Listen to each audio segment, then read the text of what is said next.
everyone, and welcome to this week's first Dojo Live episode. My name is Kim Lantis, and it's my pleasure to be with you here today, September 6th, 2022. I cannot believe we're into the 9th month of the year already. Joining me as co-host today is America Guerrero. Hello. Hello, America.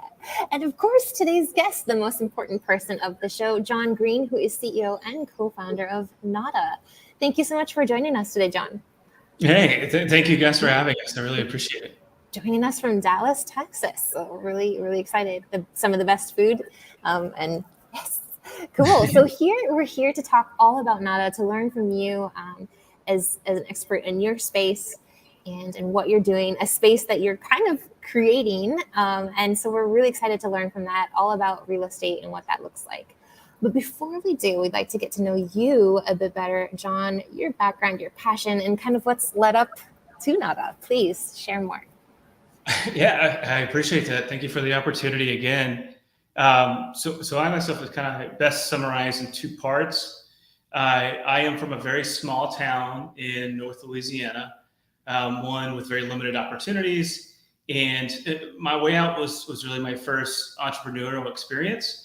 I formed a punk rock band with a few other friends, and we ended up being signed by a sizable record label. And so I got out of the small town, and I really kind of got to understand what it's like to create and the vulnerability of that. And so spent 4 years as a recording and touring punk rocker. And then I went away building a career in financial services. So I've got this kind of mental duality of the nonconformist punk rocker with this decade of strategy and risk management in financial services. So that's, kind of that duality is the best way to describe who I am. Definitely duality, and I'm sure it's a very interesting combination to see how that fits together and the strengths that you pull off of both of those. Quite interesting. I think we'll get into that later in the show. But let's talk a bit about Nada, which is, the financial real estate side. Tell us what it is that you're creating and the problem that you're solving at a high level. Yes. So what we're creating at Nada is we're mission driven, and we're creating, in a word, accessibility, and accessibility to real estate wealth. So we're solving two problems and serving a two-sided marketplace. On one side, you have really everyone, but let's call them retail investors for this sake, to make home ownership, home equity more accessible. And so we have an investment product that's called City Funds, and through City Funds, anyone can invest into pools of home equity in some of the top cities like Austin, Dallas, Miami, and very low starting point, start at just $250, and you can own fractional interest into home equity in these high demand markets. And so in that case, it's a very simple and accessible way to get into home ownership. And then on the other side of the market, we serve homeowners through financial products. On this side, we have a product that we like our names. We productize as home shares. Home shares allows a homeowner to access or unlock their home equity without having to take on new debt. So there's no interest rate, no monthly payment, or to move out of their house. So we're taking a fractional investment in their home via the City Funds investment vehicle. And the homeowner gets, access cash today. In exchange, we become a co-investor alongside them for the next, 5 to 10 years in the property. So accessibility and liquidity to real estate that really, in our view, promotes financial freedom, especially in times today. We're seeing inflation, and other asset classes being more impacted. And this is really interesting to me, and I apologize if I'm going to ask some very basic and potentially silly questions today, because neither real estate or finance side is my strong suit. But what I do hear and what I do understand, what I like a lot, is the accessibility component of people like me who probably don't know that much about real estate or finance to get into the access. And then with that funding, you're helping people achieve something that they might not have been able to achieve otherwise. And I think that's fantastic. Before we get into the topic of today's show exactly, I do have a question. You just said you enjoy your name, City Funds and home shares. That's what right. about Nada? Where does this come from? I mean, Spanish speaker or not, I think you'd be hard pressed to find somebody in the world who's unfamiliar with the meaning of zip, zilch, nada. Why nada? Well, I think it's had different meanings over time. I think at its core, nada, obviously kind of a Spanglish usage of the word, but nothing is a means of transparency and accessibility. Again, it's that it's almost like a pun. It's a very easy name to recognize that can have different meanings. I mean, there's nada monthly payments coming with home shares, so there's ways to integrate the name with products, but really.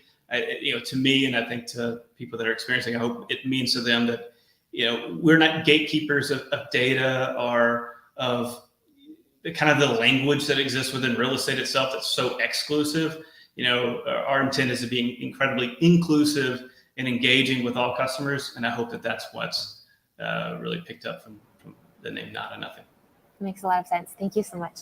So today's topic, as chosen by you, is what, America? Not by America, by John. Unlocking real estate wealth. How can ownership be made simple and accessible? Please share with us why it's important for today's show. Yeah, I think it starts with very simple thoughts for us. If you were to think about investing in real estate, a very simple thought might be, because of all the news, that owning real estate in Austin might be good, right? It's a very simple thought. And we've created a product that makes that possible. You don't have to go source the property. You don't have to know the market. We're able to source it for you. We've pulled it and we've made it available to everyone for a low price point. So we're making that very simple thought possible. Real estate being the largest asset class, still in the alternative assets. It's a very stable asset class, less exposed to market volatility. So it's something we fundamentally believe in that can promote financial well-being. So we do that through literacy, simple, that's, our names, very simple names meant to be more accessible. And, I guess that's kind of the core there. So on one side, you say a very simple idea. I want to invest in real estate in Austin. We've made it possible. And on the other side, if you own a home and you've built up equity in it, to make that an asset that you can realize, we've made it to where, we've got a product that, we're putting home equity on a debit card. And that, again, is just in simplicity that to fund home equity on a debit card is to say, like, home equity is yours. You can go buy groceries. You could pay for home improvements. You could pay for your kids' school, whatever it is, it's your asset. Let's make it something that you can spend and integrate in your daily financial lives. Wow. That's fascinating. I guess my biggest question that's coming to mind right now is this: with accessibility, I think comes risk, or even just the perceived risk that might be involved. Speaking for myself, right, I feel like as it stands right now, real estate is quite two-sided. Either you know a lot, right, or you know nada. And so clearly you're leaning into those who maybe feel less versed. How do you get rid of, or how have you made this accessibility and got rid of this perception of, the fear, the unknown, the risk factor? What does this look like? I'm interested in knowing a bit more about that $250 that you mentioned. Yeah, it's a great point. Real estate investing has been available to the public through REITs for a while, but that is a bit of a trust the expert. You don't really know kind of what's going on behind those.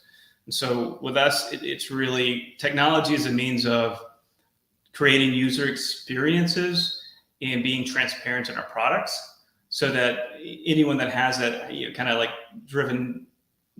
drive to learn more about it, it's right there in front of them. We're right there. And, here's how you get in. Here's, the idea is that you're investing in city funds, because city funds are going to track just like how the Austin home market's moving. And so you can find that anywhere online. Like, Austin is moving at this rate, then the fund should be moving alongside that. So your risk in terms of performance at least has that anchor. We're not guaranteeing those, but that's the intent in current performance. Another key thing is liquidity, even in the investment side. So we have a partnership with a secondary market platform to where you can buy and sell shares at different times. And so the selling of shares would be at, if you got in early and then the home value goes up in that underlying fund, then you could sell it on secondary and get your money out. It's not a long-term lockup like some of these private REITs have, 10 years, even 15, 20-year lockup periods. So this has far more flexibility to that end. But I just can't stress enough just how the people here for us, we have people that come from the industry, from mortgage and real estate, and they have that information and professionalism to really walk someone through something. So we're not strictly an online. We're very engaged with our customers because we very much understand the importance of financial decisions. I'm going to say a couple of things over and over: transparency and accessibility. In this case, accessibility of our team to our customers. Nice. Is a big. So there's the one-on-one accessibility, and what does this look like in terms of the tech side? Like, I know that you've got the application. What does that look like? Am I able to kind of keep track of and make my real estate decisions with a touch, really? Yeah. So right now we have released a web app, but we are releasing our our iOS and Android app this month. Okay, with a click then. Huh? I said with a click then, rather than with a touch. Exactly. Yeah.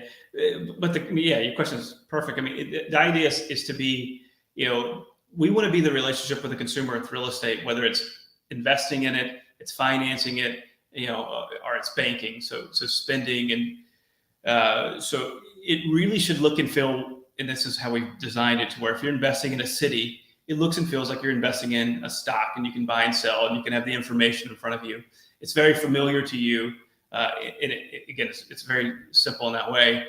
If you're looking to unlock equity from a banking standpoint, it's like the viewpoint of moving money from your savings account into your checking account, and you can see and track it. And so if you take money out, you can see, okay, well, what's the repayment process like? Everything's consistently updated to the user, to the investor, because in the back end, we're running so many valuations on the properties anyways, we just expose that.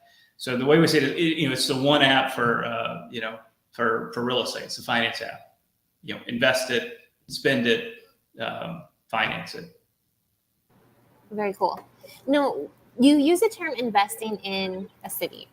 So when we're talking about these homes, what homes are we talking about? Is it individuals' homes, or is it something more like an apartment complex? What am I investing in? That's a great question. So city funds are only investing in residential real estate. So single family homes, owner-occupied homes for the most part.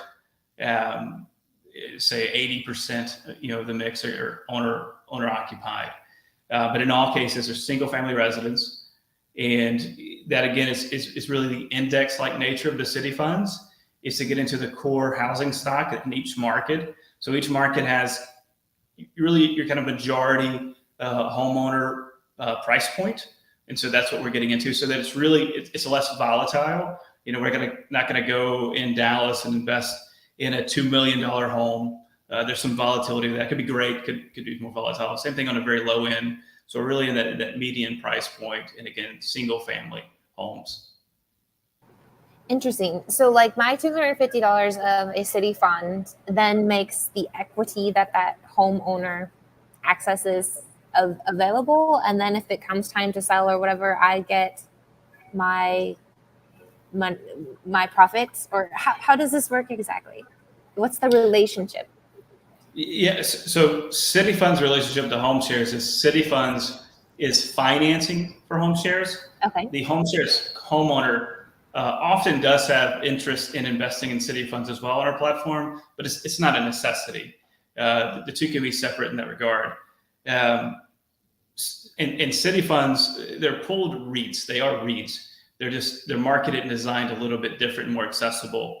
But you as an investor in City Funds, you don't have a direct relationship with the homeowner that's in there, because it's a pool of homeowners that are in there, and they may be buying out of their options. They may be getting new ones at different times, and so there is some dividend distribution to that. But the primary investment angle there is the selling the secondary market, to where, just like with the stock, you would buy in and then say, okay, it's up, and I choose to sell, or whatever point you'd want to sell. That's the accessibility side of it. Interesting. Yeah. And what's the biggest challenge, in your opinion, in your industry overall related to improving the customer support, success, and its impact and adaptation for your customer? Language, terminology. The real estate and mortgage industries have terminology that's just, I believe personally, by design, very exclusive. So breaking that down in a way that is not oversimplifying something that is an important decision is a constant challenge. For us, we have a tremendous amount of respect in navigating the regulatory environments. So we exist within, to some degree, banking regulatory environments, consumer finance, as well as SEC securities investing. And we spend a lot of time building that very, very compliant infrastructure that allows us to do this. And so if you want to, I could really nerd out on that side, but that's more of the language that would be exclusive. And so it's really balancing that, that simplicity with the importance behind the decisions that our customers are making. Nice. With the decision making, I think you showed your debit card where I can then access my equity as cash, really, and the transparency there. How have you seen the use of Nada, that accessibility, positively impact maybe some of your users' lives? Do you have any stories, use cases that you can share with us? I've got a few. I've got some. I like to do interviews with our customers so I can get more of an understanding of our process and how they're using it. But yes, we've heard some very, kind of powerful stories around individuals that have a tremendous amount of equity but may not have a traditional means of income or basic qualifications for a debt product even. And so the ability to access some of that equity that they've earned without having to sell their house, especially in today's, market with inflation and everything, it's been, it's hard to say, but you have to say it's been changing people's lives, which is really what we want to do. I think we're just getting started in that. The way someone can access equity to offset different impacts with debt, creditors, pay down debt, to really start a new business. It's a way to unlock a whole new financial sector for them that hasn't been made available to a lot of folks. And so that's something that's extremely powerful and meaningful for us. For sure. Like, it makes me think of my own story here. I think I've told this story a couple times, perhaps, on dojolive, but about 5 years ago, my daughter, our second daughter, Zoe, was born, and she was born 3 months early, right? At just 28 weeks when you're supposed to have a 40-week gestation. And we racked up some medical bills as a result. Health insurance aside, it just didn't cover everything. And we actually ended up selling our home in order to cover those bills. Mm-hmm. And so I guess with something like Nada, I could have, potentially access that equity, kept my home, and paid down my hospital bill. So first of all, thank you. I could see where this fits in nicely. But it leads me to my question. Do you find that most of your users currently are in this reactive phase of like, oh no, I have this hospital bill, I need to figure something out, Nada, oh, this is an option? Or is it, I'm going to do this, and I'm, as this sort of, looking down the road at the potential? Like, is it proactive or reactive in that sense, or both? We still need to get a lot of customers to see like a meaningful statistic there, just to be transparent. But the early onset is that it is a good mix. Some people may see our product as an opportunity that leads them to say, I didn't think I could do this, now I can. In other instances, it is people, because we do offer traditional debt products too. We have a licensed mortgage brokerage team that offers those. And so in some instances, if there's someone that wants a traditional mortgage product that maybe they don't qualify for, doesn't meet their standard, then they could realize that this is reactive too. So it's been a good mix. I think we'll see in time. I like to think that it unlocks more opportunities people don't see, kind of readily available to them. That's great. In terms of language, I know when you spoke about language, you were talking about just the vocabulary, right, of what happens in the sector of finances, of real estate, and making it digestible, right? Even for people like us on the show.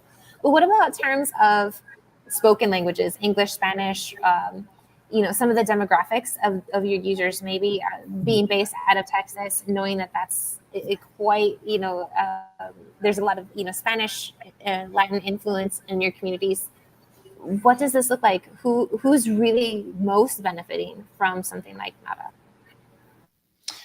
Yeah, early on, I say again, it is a bit diverse, but maybe to zoom out and say like different cultures, subcultures, in really like practicing what we're stating here, what we're preaching, I guess, is to say like that as I recently talked to a partnership platform that is making investing accessible to Latin America.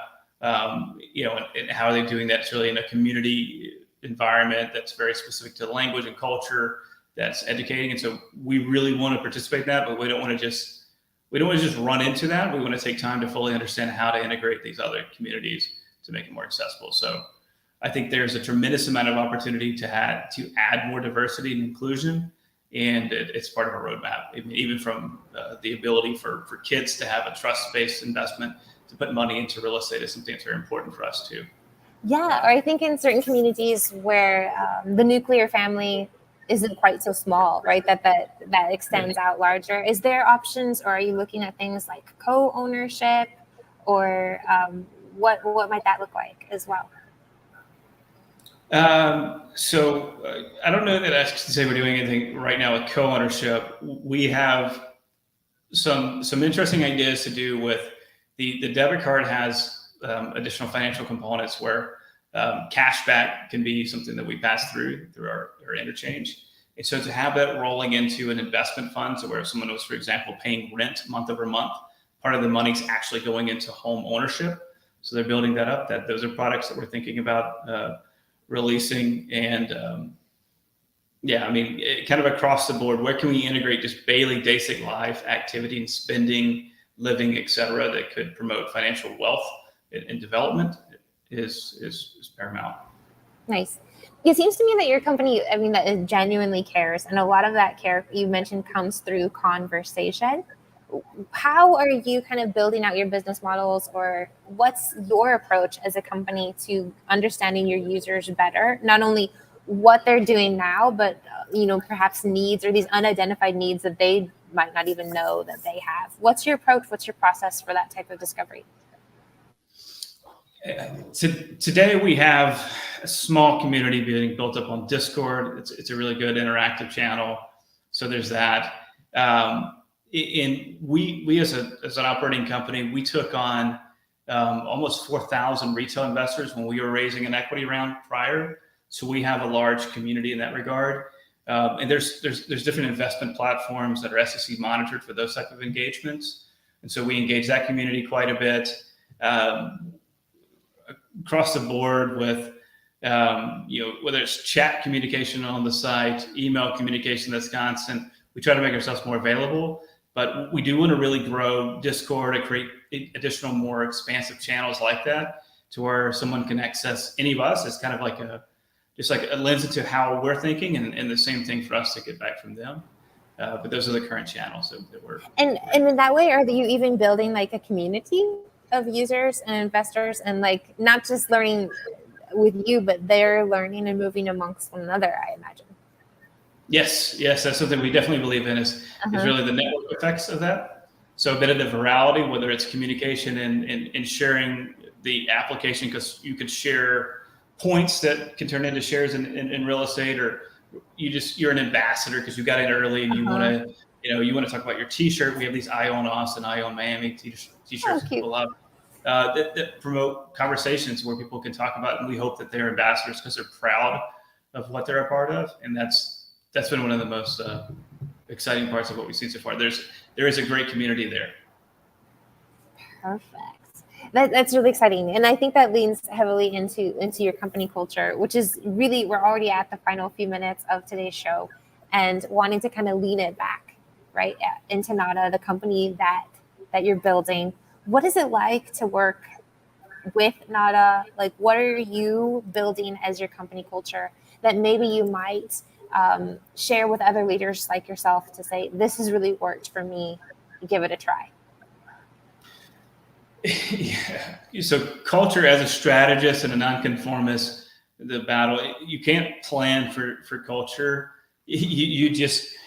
What works best for me is really open dialogue consistently, to a point of sometimes I got to shut myself up because I will just keep going. And that is to be like really focused on why we're doing something, what the reason is, and to allow for diverse voices to look at that and participate in that. That's very important. I recently just talked to the team. I fundamentally believe a company could have the best products, the best tech, whatever it is, but if they don't have the right people and culture built, I believe they'll fail. So that's my belief system, and it's just, there's not a blueprint. You gotta live it. You have to, what you are and how you live, I think, is what creates culture. And you have to pay attention to it just as much as you're paying attention to any of your financial products, users, whatever it is. That can be often easier because you can kind of isolate and just go that way, as opposed to really engaging with the team, the community that's helping you build this. So I think it starts there. It starts with, like, does everyone understand what and why, in a way that they're participating in it, and do they believe in it? Really, that kind of attitude over aptitude approach is something that's been very important for us. What do your talk it out sessions usually look like? What's the dynamic there when you're talking through these things? Like, open forum. So we have an office. It's a converted warehouse. So it's a big open floor. I recently had we had a couple of little walls separating. I had those tore down. So it's like an open floor concept. You have forced collaboration. So really just walk and talk type of engagement. I'm trying to get better at practicing going and sitting down in different areas right by people to see what's going on day to day.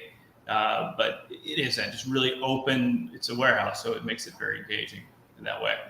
I love it. I always like it when companies and leaders and people are incorporating the physical world around us to what it is that we're trying to achieve. And I think it definitely has a positive impact.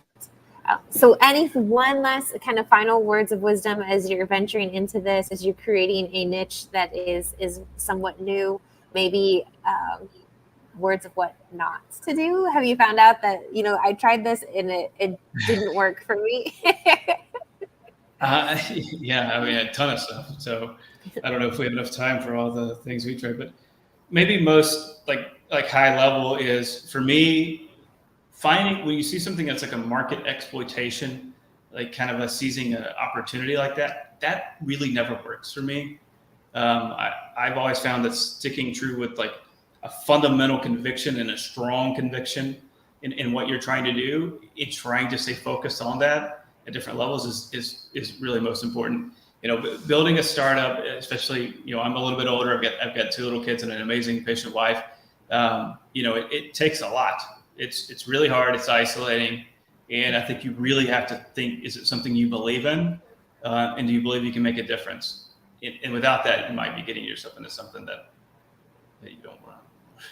I love it. No, it's definitely, conviction is important. Thank you. I think that's amazing words of wisdom to wrap up today's show with. Thank you so much, John, for being with us today, for telling us all about Nada. I'm incredibly inspired, particularly by the name. It makes a lot more sense to me now after we've had our conversation. So thank you for sharing with us. Stick around just a minute as we go off air. But before we do, we have 2 other shows coming up this week. America, who are we going to be talking to? Bhaskar Krishnan, founder and CEO at Cognivision. The topic for tomorrow's show is going to be about bridging the last mile in enterprise content search. The question is, can the next generation of viewers be a game changer in enterprise search? And then on Thursday, we're going to have another show with Gary Mueller, CEO at Artian Labs. And the topic is chain data capture's central role in carrying out core missions. 2 shows at 10 a.m. Pacific. We just switched this week to 10 a.m. Pacific. That's right. Thursdays, I feel like we're going to be geeking out quite a bit. So that will be a great show. Thank you again, John, for joining us. I wish you nothing but success with Nada. Everyone, see you tomorrow at 10. Bye for now.